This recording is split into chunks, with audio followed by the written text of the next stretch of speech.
दीपिकाचे affairs आणि रणवीर सिंगशी लग्न.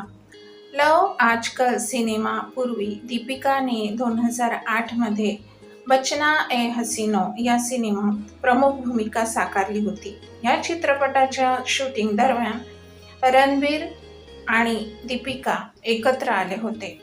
रणबीर कपूर या सिनेमात मुख्य भूमिकेत होता. या शूटिंगच्या वेळी हे दोघे जवळ आले आणि त्यांचे रिलेशन सुरू झाल्याच्या चर्चांना त्यावेळी उधाण आले होते.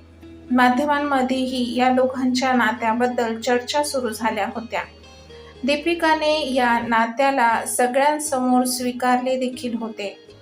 त्यावेळी तिने तिच्या मानेवर करून घेतलेल्या आर या टॅटूचीही जोरदार चर्चा रंगली होती. नोव्हेंबर 2008 मध्ये ते साखरपुडा करणार